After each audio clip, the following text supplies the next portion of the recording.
Di video ini saya akan bahas fun fact sheet dan prospektus dari reksadana yang paling cocok untuk pemula, yaitu reksadana pasar uang.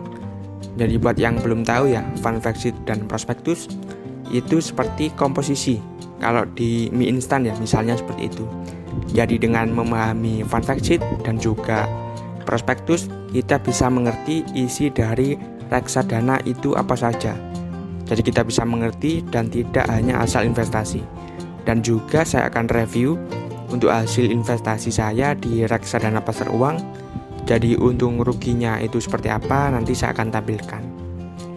Di sini saya menggunakan aplikasi Bibit, salah satu aplikasi untuk investasi reksadana. Jadi kalau diibaratkan reksadana ini adalah kumpulan paket saham. Jadi kita bisa investasi ya di reksadana hanya dengan menggunakan aplikasi. Jadi untuk pendaftarannya ini sangat mudah. Kita tinggal download aplikasi Bibit, kemudian siapkan eKTP dan nomor rekening bank. Untuk metode deposit atau top up-nya juga sangat mudah. Kita bisa top up melalui dompet digital seperti GoPay, link aja atau transfer manual. Jadi buat yang tertarik ya untuk mendaftar atau registrasi di Bibit, kalian bisa gunakan kode referral jalan kecil untuk mendapatkan cashback sebesar Rp25.000. Nah, kemudian salah satu kelebihan investasi di reksadana adalah dari segi modal. Jadi kita bisa investasi di reksadana dengan modal kecil, mulai dari Rp100.000 sampai Rp10.000. Jadi cocok buat pelajar, mahasiswa, atau pemula yang pengen coba-coba investasi. Jadi saya investasi di produk Manulife Danakas Syariah. Ini adalah reksadana pasar uang yang syariah. Di sini saya akan bahas ya terlebih dahulu tentang fun fact sheet.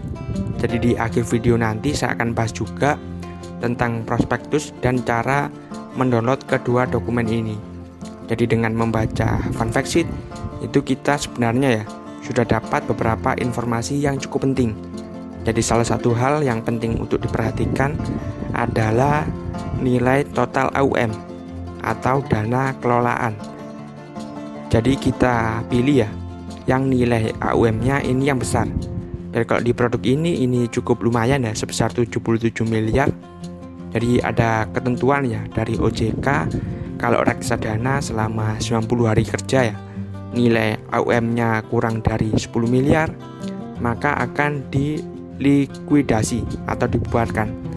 Jadi kalau misalnya pilih reksadana, pilih yang total AUM-nya besar, selain aman dari ancaman likuidasi, juga istilahnya sudah terbukti ya, karena sudah banyak yang invest di produk reksadananya.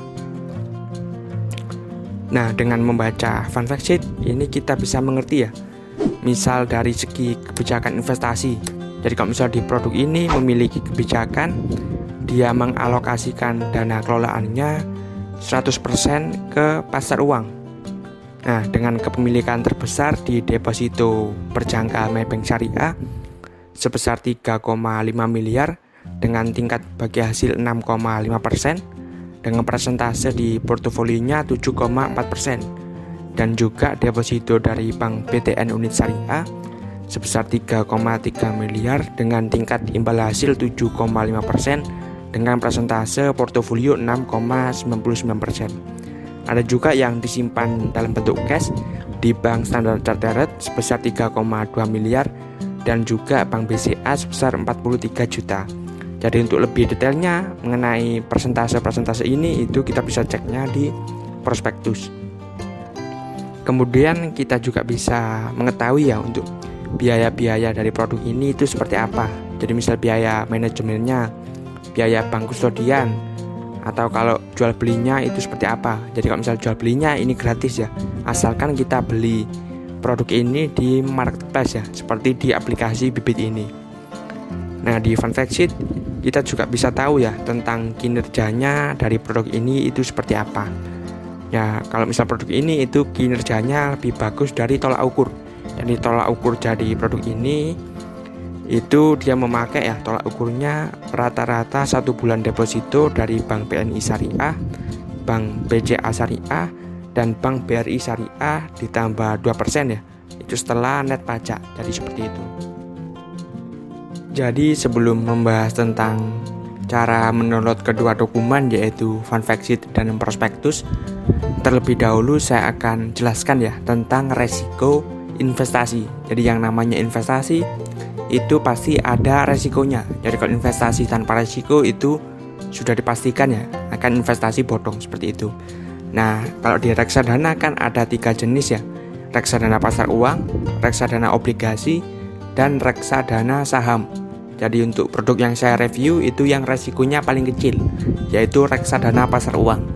Nah, tetapi keuntungannya juga paling kecil seperti itu. Jadi kalau bisa lihat di sini ya untuk grafiknya, kalau yang warna biru ini reksadana pasar uang, nilainya stabil naik ya. Kalau yang warna hijau ini reksadana obligasi, jadi sudah ada fluktuasi. Jadi istilahnya kita bisa rugi ya dengan investasi di reksadana obligasi. Dan yang fluktuasinya paling tinggi ini reksadana saham. Jadi seperti itu ya. Jadi kalau investasi di reksadana itu ada 3 pilihan. Kalian pilih yang sekiranya cocok. Jadi kalau di reksadana saham kalian bisa lihat itu bisa turun sampai 15% ya dalam 1 tahun terakhir ini seperti itu. Kalau di obligasi turun 4,54%, dan yang pasar uang ya yang paling cocok untuk pemula atau yang ingin belajar investasi itu nilainya selalu naik. Jadi penurunannya hanya 0% alias tidak pernah turun seperti itu. Terus kemudian untuk mendownload kedua dokumen kita bisa menggunakan aplikasi Bibit ya. Kita bisa pilih di produknya. Jadi kalian bisa masuk ke detail produk. Nah, di sini saya pakai Manulife Dana Kas Syariah. Terus kemudian kita bisa scroll ke bagian bawah. Jadi kita bisa scroll ke bagian bawah. Di sini ada 2 dokumen ya. Fund fact sheet dan juga prospektus. Kalau fund fact sheet tampilannya seperti ini, kita bisa klik di sini ya. Jadi di sini sebenarnya sudah cukup detail ya. Dan kalau di fund fact sheet itu lebih update. Jadi diupdate 1 bulan sekali. Sedangkan kalau prospektus itu 1 tahun sekali. Jadi kalau tampilannya seperti ini ya. Fund fact sheet itu hanya 1 lembar. Kalau di prospektus kita bisa klik di sini, itu ada banyak sekali ya, sekitar 100-an lembar. Jadi kita bisa lihat di sini ada 104 lembar atau 104 halaman. Jadi untuk lebih detailnya tentang persentase investasinya kita bisa lihat di prospektus ya. Jadi di klik di prospektus, kita masuk ke halaman 92. Jadi di sini kita bisa mengetahui ya kepemilikannya, presentasinya itu seperti apa. Jadi yang paling tinggi untuk produk Dana Kas Syariah itu diinvestasikan ke deposito dari Maybank Syariah sebesar 3,5 miliar. Atau kalau misal dari keseluruhan dana kelolaannya itu 7,4%. Terus kemudian ada Bank TN ya, Bank BTN, kemudian Bank BCA Syariah, CIMB Niaga, terus kemudian ada Bank Panin dan juga Bank CIMB Niaga seperti itu. Jadi kalau misalkan investasi, kalian bisa lihat untuk detail-detailnya seperti apa. Nah, di sini juga ada yang masuk ke dalam kas ya. Jadi di produk ini juga dia mempunyai kas. Jadi kasnya di sini ya. Seperti yang saya jelaskan tadi, untuk Standard Chartered dia menyimpan 3,2 miliar pada tahun 2020. Kemudian ada Bank BRI atau Bank Mandiri ya, 10 miliar, Bank BCA 43 miliar, seperti itu. Atau 43 juta ya, seperti itu. Nah, untuk hasil investasi saya itu kita bisa masuk terlebih dahulu ya ke portofolio, kemudian masuk ke dana beli motor. Jadi kalau di Bibit itu kita bisa ya. Jadi sesuai tujuan investasi. Kalau misal buat dana pensiun atau buat pendidikan seperti itu kita bisa tambah portofolio yang di bagian bawah. Nah, kalau saya simpannya di dana beli motor. Jadi di sini kita bisa klik. Terus kemudian di sini ada 3 pilihan ya. Saya membelinya menggunakan robot. Terus kemudian kita masuk ke yang pasar uang. Jadi kita bisa klik di pasar uang. Jadi saya untuk pembeliannya itu nyicil ya. Jadi tidak sekali beli. Jadi 1 bulan bisa misal 300.000 atau 200.000, 100.000 seperti itu. Jadi tidak menentu.